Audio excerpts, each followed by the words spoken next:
Hello everyone, welcome to my channel. आज हम लोग पढ़ने वाले हैं हिस्ट्री का chapter number 1, how when and where. देखो, डेट्स क्यों इंपॉर्टेंट होते हैं? क्या सच में डेट्स इंपॉर्टेंट होते हैं? आप लोगों ने बहुत लोगों से सुना होगा कि ये हिस्ट्री बहुत ज़्यादा बोरिंग है, एकदम डेट्स होते हैं। लेकिन क्या ऐसा सचमुच है?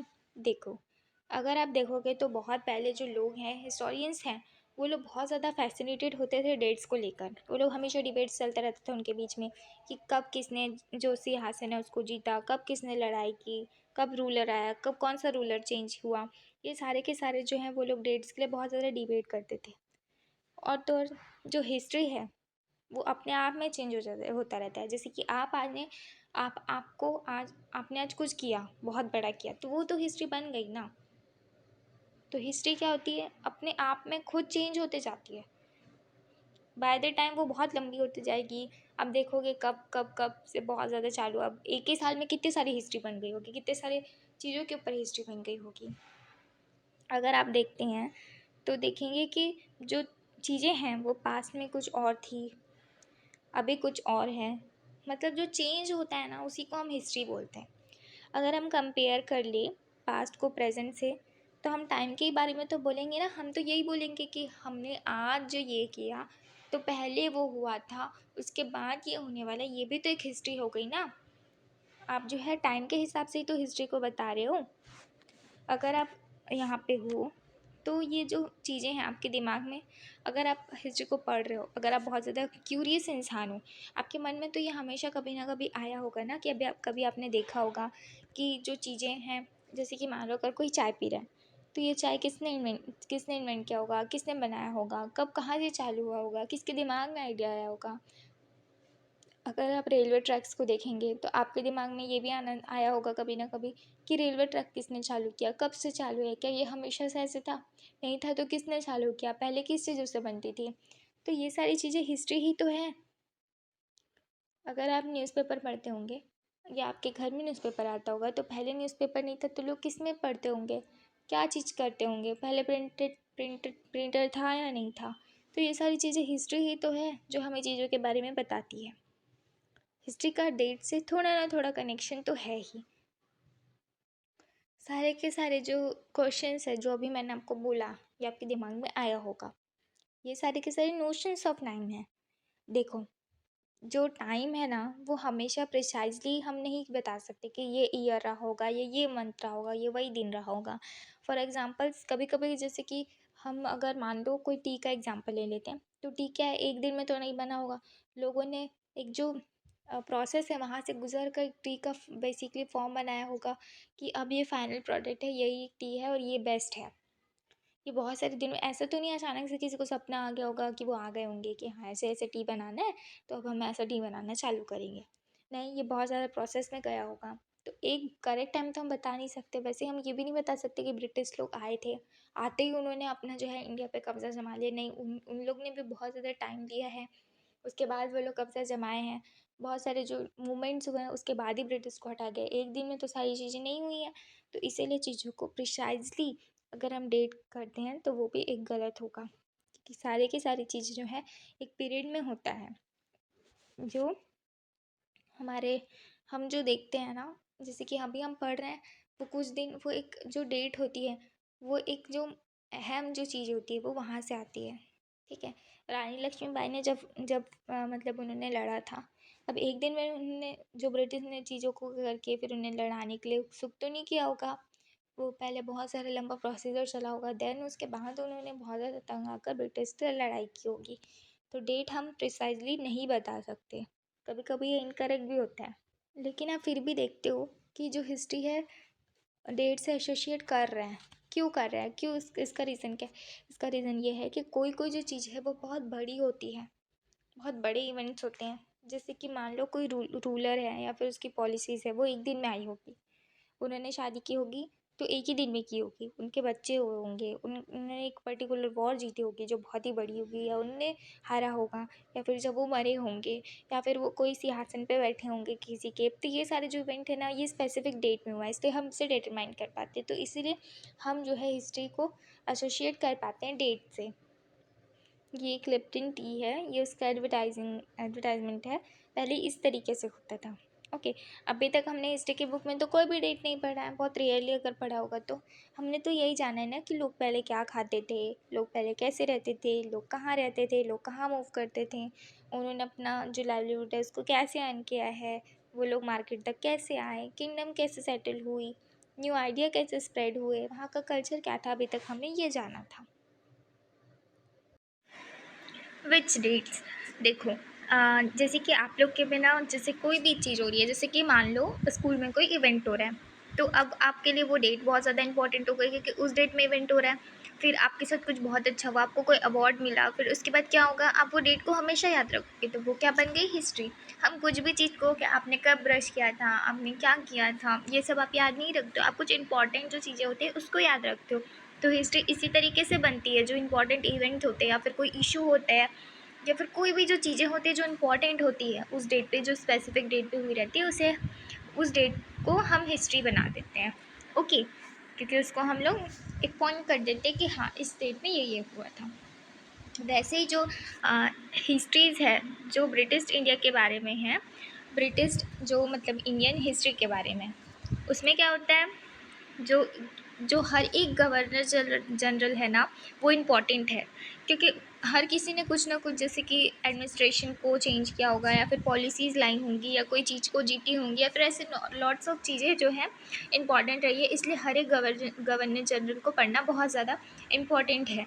और वैसे ही बहुत सारे वाइसरॉयज़ आए हैं जिनको भी पढ़ना बहुत ज़रूरी है, जैसे कि ये इतने सारे जो नाम दिए हुए हैं वो गवर्नर जनरल थे।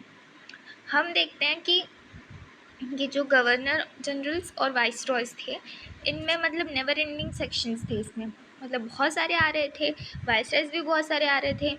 और तो और ये सारे के सारे जो जैसे कि हम गवर्नर जनरल या वाइसरॉयज़ के बारे में पढ़ेंगे, ये कुछ ना कुछ मतलब किसी चीज़ से लिंक्ड है, हमारे हिस्ट्री में बहुत इंपॉर्टेंट रोल प्ले करते हैं, क्योंकि मैंने बताया आपको कोई पॉलिसीज़ लाए होंगे या फिर कोई एडमिनिस्ट्रेशन के बारे में बताया होगा या कोई चीज़ को चेंज किया होगा या लॉ लाए होंगे। तो ये सारी चीज़ें इंपॉर्टेंट है, क्या क्या इंडिया में हुई, इंडिया के हिस्ट्री के पर्सपेक्टिव से ये ज़रूरी है कि हम इनके बारे में जानेंगे। और भी ऐसे बहुत सारी एक्टिविटीज़ हुई हैं जो different different groups and classes of Indian society को दिखाती है कि मतलब इनके आने से क्या हुआ।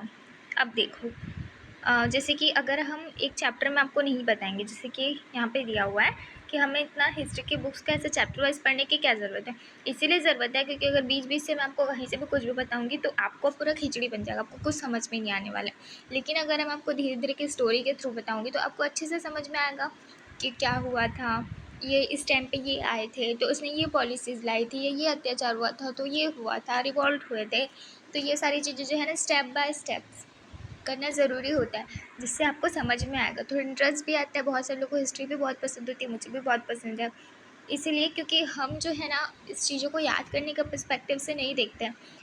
मतलब अगर आप इसे देखोगे सिर्फ और सिर्फ स्टोरी के थ्रू कि हाँ एक इंटरेस्ट आपके अंदर में जो एक क्यूरियोसिटी जगती है ना, उसके में जैसे देखोगे तो आपको ये हिस्ट्री और भी ज़्यादा अच्छे से समझ में आएगी।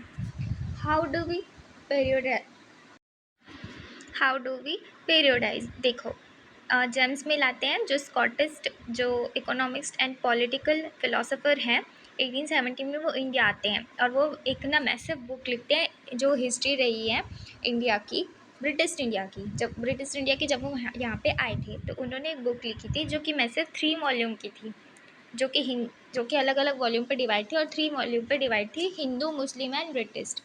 ओके। और तो और ये जो बहुत सारे लोग इसको बहुत ज़्यादा मतलब एक्सेप्ट करते थे, इसी के थ्रू सारी चीज़ों को देखते थे, सुनते थे, पढ़ते थे, इसके बारे में समझते थे।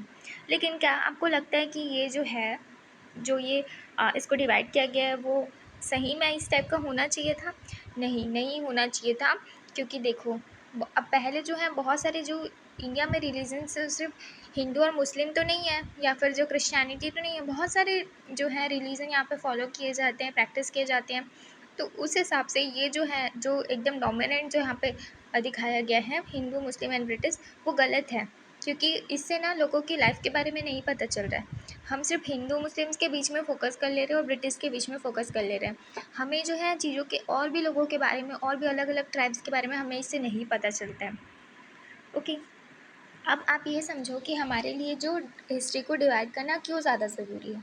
इसीलिए ताकि हमें एक ना अच्छे से पकड़ आ जाए कि इस पीरियड से इस पीरियड तक ये हो रहा था, इस पीरियड से उस पीरियड तक वो हो रहा था, इतनी सारी डेवलपमेंट इस पीरियड में की गई और इसके पहले जो है बिल्कुल भी डेवलपमेंट नहीं था। चीज़ों को और अच्छे से समझने के लिए ये बहुत ज़्यादा इंपॉर्टेंट है कि हम जो है इसे डिवाइड करते हैं, हिस्ट्री को हिस्टोरियन जो है डिवाइड करते हैं। इससे हमारा जो रिफ्लेक्शन है, जो आइडियाज़ का जो हमें अपने पास्ट के बारे में दिखाता है, वो हम शो कर सकते हैं इस तरीके से। ओके, मील जो है ना वो जब आए थे तो वो सोचते हैं कि जो एशियन सोसाइटी है एशिया, वो ना एकदम लोअर लेवल, मतलब वो सिविलाइज्ड नहीं है यूरोप से ज़्यादा। उनके बताने के हिसाब से जैसे वो हिस्ट्री को डिस्क्राइब करते हैं, वो बोलते हैं कि जब ब्रिटिश इंडिया नहीं आए थे ना, तब ना हिंदू और मुस्लिम का ही ज़्यादा से ज़्यादा यहाँ पे दबदबा था, वही लोग रूल करते थे। और ये लोग जो है बहुत ही ज़्यादा रिलीजियस थे और ये सुपरस्टिशियस प्रैक्टिस में ज़्यादा मतलब बिलीव करते थे, ये लोग यही बस बिलीव करते थे। और तो और इनके में डोमिनेशन जो रहा है वो सोशल लाइफ में इन्हीं चीज़ों का रहा है, कोई साइंटिफिक नहीं थे, कोई प्रैक्टिकल नहीं थे, ऐसा उनका मानना था। उनके बुक से ऐसा पता चलता है कि वो इंडिया के बारे में से सोचते थे। वो बताते हैं कि ब्रिटिश रूल अगर आएगा इंडिया में तो इंडिया उनके हिसाब से कि इंडिया जो है और ज़्यादा सिविलाइज्ड हो जाएगी, जो कि अभी नहीं थी उनके हिसाब से। ओके, अगर ब्रिटिश जो है इंडिया आएंगे तो वो उन्हें अच्छे से इंट्रोड्यूस कराएंगे manners, arts, institution and laws in India. ये सब जो है उन्हें लगता था कि सिर्फ ब्रिटिश ही कर सकते हैं, इंडिया जो है अनसिविलाइज्ड है। मिल के जो फैक्ट हैं उनका मतलब वो ये मानते थे कि जो ब्रिटिश को ना पूरे इंडिया की टेरिटरी को कॉन्क्यूर कर लेना चाहिए। क्यों? क्योंकि अगर वो ऐसा करेंगे तो वो लोगों पर एनलाइटनेस प्रोवाइड करवाएंगे पीपल को, जिससे उनका प्रोग्रेस और ज़्यादा बढ़ेगा। वो बिना ब्रिटिश के हेल्प के प्रोग्रेस नहीं कर पाएंगे, ऐसा वो मानते थे। उनका मानना था कि अगर वो ब्रिटिश इंडिया में उसके पहले नहीं थे ना, तो पूरा जो उसके पहले का जो पीरियड था जो इंडिया में था वो पूरा का पूरा डार्कर था। ओके, लेकिन मैंने अभी जैसे आपको बताया कि बहुत सारे जो रिलीजन को प्रैक्टिस करते थे पहले इंडिया में भी, और बहुत सारे जो लोग थे वो अलग अलग चीज़ों को प्रैक्टिस करने के कारण हम हिंदू, मुस्लिम और ब्रिटिश में इसको डिवाइड नहीं कर सकते थे। इसीलिए जो दूसरा क्लासिफिकेशन जो हमारे इंडियन हिस्टोरियंस ने लाया वो था एशियन, मिडिवल और मॉडर्न हिस्ट्री का। ऐसे चीज़ों को और ज़्यादा अच्छे से समझा जा सकता है। हमने इसे जो रिलीजन के बेस पे डिवाइड नहीं किया है, लेकिन इस डिवीज़न में भी बहुत ज़्यादा प्रॉब्लम थी। ये डिवीज़न को कहाँ से लिया गया था? वेस्ट से। और ये जो मॉडर्न है, वो मॉडर्न जो हिस्ट्री बताया जाता है उसे रिलेट किया जाता है science, reason, democracy, liberty and equality से। और जो मिडिवल था वो ये सब चीज़ें नहीं थी, इसलिए उसे मिडिवल बोला गया है। और तो और जो मॉडर्न था, मैंने आपको बताया ये सारी चीज़ें थी, तो उसे मॉडर्न बोला गया है। लेकिन जो इसे मॉडर्न बोला गया है, जो हम ब्रिटिश वाली टाइम में पढ़ते हैं, तो वो क्या सचमुच मॉडर्न थी? नहीं थी, क्योंकि उस टाइम पे भी हमारे पास जो था लिबर्टी नहीं थी, फ्रीडम नहीं थी, इक्वलिटी नहीं थी, तो हम इसे मॉडर्न कैसे बोल सकते हैं? हम तो एक जो पिंजरे में कैद थे, पिंजरे में कैद होने के बाद जो हमारे पे इतना जुल्म हो रहा था, तो हम इसे मॉडर्न ना कह करके, क्योंकि उन्हीं का ही दबदबा था, उन्हीं का ही राज चल रहा था, इसीलिए उसे कॉलोनियल हिस्ट्री करके बोला जाता है। बहुत सारे जो हिस्टोरियंस हैं वो इसे इसी तरीके से प्रेफर करते हैं। What is colonial? आप आगे के आने वाले चैप्टर्स में पढ़ोगे कि जो ब्रिटिश इंडिया आए थे उन्होंने इसे जीत लिया था कंट्री को, क्योंकि वो बहुत सारे जगह पे रूल कर रहे थे और उन्होंने अपने रूल को इस्टेब्लिश कर लिया था। और वो जो है सब्जिगेट कर रहे थे बहुत सारे लोकल नवाब्स और तो और राजास को। ओके, उन्होंने हमारी इकोनॉमिक पे, सोसाइटी पे सारी जगह कंट्रोल करके रखा था। रेवेन्यू कलेक्ट खुद ही करते थे अपने। क्यों रेवेन्यू कलेक्ट करते थे? अपने ही एक्सपेंसेस को मीट करने के लिए। यहाँ से गुड्स खरीदते थे जो कि उन्हें बहुत कम प्राइसेस में चाहिए होता था, जो चाहिए होता था, जो उन्हें एक्सपोर्ट कराना होता था, वो यहीं पे उगा लिया करते थे। और तो और हम देखेंगे इसी उसमें कि आगे आगे इंडिया का इन्होंने बहुत सारा जो टेस्ट है और वैल्यूज़ है उसे भी इन्होंने चेंज किया, कस्टम एंड प्रैक्टिस के ऊपर भी इन्होंने आए थे। और तो और जो सब्जुगेशन है एक कंट्री का, जो आनंद जैसे कि जो इन्होंने किया, जैसे कि हमारे बहुत सारे जो पॉलिटिकल, इकोनॉमिक, कल्चरल चेंजेस भी इन्होंने लाए हैं। तो ये सारी जो चीज़ें हैं वो उन्हीं के अंदर भी हुए, हमारा तो कुछ इसमें हिस्सा नहीं था, सारे के सारे उन्होंने ही किए, हमारे ऊपर अत्याचार किए, उन्होंने हमारे जो रूल्स हैं उसको मतलब बदला, हमारी जो कल्चरल, जो सोशल, इकोनॉमिक, पॉलिटिकल जो चेंज है उसमें चेंजेस लाया। तो यही सारी चीज़ों को हम रेफ़र करते हैं कॉलोनाइजेशन। और तो और हमें जो है अलग अलग बैकग्राउंड के बारे, अब आप ये सोचो कि आपके जो बुक का नाम है अवर पास्ट इन द प्यूरल ना होकर के अवर past is in the plural क्यों है, पास्ट। ओके, क्यों है? क्योंकि हम जो है ना बहुत सारे लोगों के बारे में जानने वाले हैं। हम एक राजा या दो राजा के बारे में तो नहीं जानने वाले हैं, हम बहुत सारे लोगों की हिस्ट्री के बारे में जानने वाले हैं, इसलिए इसका नाम पास्ट से है। ओके, अब आप लोग सोच रहे होंगे कि ठीक है सब तो हुआ, मतलब ब्रिटिश आए, उन्होंने जो है हमारे यहाँ पे रूल किया, लेकिन हमें इसके बारे में कैसे पता चलता है? हमें इससे इसलिए पता चलता है क्योंकि सबसे ज़्यादा जो इम्पोर्टेंट अगर हम रिकॉर्ड मानेंगे तो वो ब्रिटिश एडमिनिस्ट्रेशन का ही है। क्यों है? क्योंकि वो लोग बिलीव करते थे कि जो भी इंपॉर्टेंट हो रहा है ना उसे लिखना है, उसे प्रिजर्व करना है, या फिर कोई जैसे कि कोई इंस्ट्रक्शन हो, जो भी इंस्ट्रक्शन थे उन्होंने उसे लिखा, प्रिजर्व किया, प्लान्स थे, पॉलिसीज़, डिसीजंस थे, एग्रीमेंट्स थे, इन्वेस्टिगेशंस थे, वो सारे के सारे क्लियरली लिखे हुए हैं। और ये सारे के सारे को अब हम जो है अच्छे से स्टडी करते हैं और फिर हमें इसके बारे में पता चलते हैं। ये सारे के सारे जो एडमिनिस्ट्रेटिव कल्चर थे ना, जैसे मेमोज, नोटिंग्स एंड रिपोर्ट्स, इसमें ये सब को प्रिजर्व किया गया। जैसे कि जो ब्रिटिश है ना, उन्हें ऐसा लगता था कि सारे के सारे जो इंपॉर्टेंट डॉक्यूमेंट्स है या फिर लेटर्स है उन्हें केयरफुली प्रिजर्व करना चाहिए। तो इसीलिए उन्होंने जो है ना बहुत सारे रिकॉर्ड्स बनाए और उसे जो है एडमिनिस्ट्रेशन जो इंस्टीट्यूशंस होते हैं ना वहाँ पे रखें। जैसे कि विलेज का तहसीलदार ऑफिस हो गया, या फिर कलेक्ट्रेट हो गया, कमिश्नर ऑफिस हो गया, प्रोविशनल सेक्रेटरीज हो गया, या फिर लॉ कोर्ट्स हो गए, यहाँ पे सारे के सारे जो रिकॉर्ड्स रूम है यहाँ पे, और यहाँ पे रिकॉर्ड्स को रखे गए हैं। और तो और इन्होंने जो स्पेशलाइज्ड जो इंस्टीट्यूशन होते हैं जैसे कि आर्कीव और म्यूज़ियम, यहाँ पे भी मतलब ये इंपॉर्टेंट रूम होते हैं जहाँ पे रिकॉर्ड्स को रखा जाता है। लेटर और मेमोज़ जो हैं सारे के सारे जो है एक ब्रांच से दूसरे ब्रांच में ये शिफ्ट होते रहते थे। 19th सेंचुरी में इसे हम 19th सेंचुरी की चीज़ों को हम अभी भी आर्किव में जाकर पढ़ सकते हैं, वो अभी भी वहाँ पर हैं। और तो अब जो नोट्स है, रिपोर्ट्स हैं, उसे ऑफिशियल मतलब ऑफिशियल्स के थ्रू प्रिपेयर किया जाता था, या फिर कोई इंस्ट्रक्शन या डायरेक्टिव्स हो गए वो ऑफिशियल के थ्रू सेंड किया जाता था। वहाँ पे जो टॉप में प्रोविजनल एडमिनिस्ट्रेशन लिखा रहता था। ओके, 19th सेंचुरी के जो अर्लियर में वहाँ पे क्या हुआ था, जैसे डॉक्यूमेंट्स हैं, अब तो वहाँ पे तब बहुत पहले तो प्रिंटिंग तो नहीं था, तो पहले क्या किया जाता था कि ये सारे के सारे को बहुत सारे जो कैलीग्राफिस्ट थे उन्हें बुलाया जाता था, उनसे लिखवाया जाता था। जो ऐसे कोई भी नहीं लिख सकता था ना, जो स्पेशलाइज्ड होते थे ब्यूटीफुल राइटिंग में, उनसे लिखाया जाता था। फिर मिडिल में 19th सेंचुरी के प्रिंटिंग को स्प्रेड किया गया, तो वहाँ पे फिर बहुत सारे कॉपीज़ जो हैं वो आने लगी, रिकॉर्ड जो है उन्हें प्रिंट किया जाने लगा और फिर उन्हें गवर्नमेंट डिपार्टमेंट में रखे प्रिजर्व करके। सर्वे इज़ बिकम इम्पॉर्टेंट।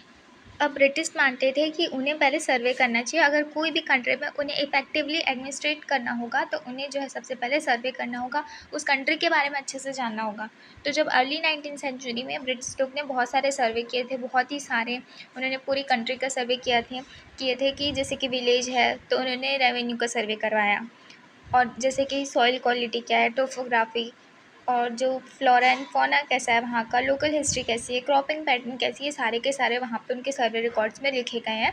उसके थ्रू उन्होंने स्टडी किया होगा, फिर उसी हिसाब से उन्होंने यहाँ पे एडमिनिस्ट्रेट किया होगा।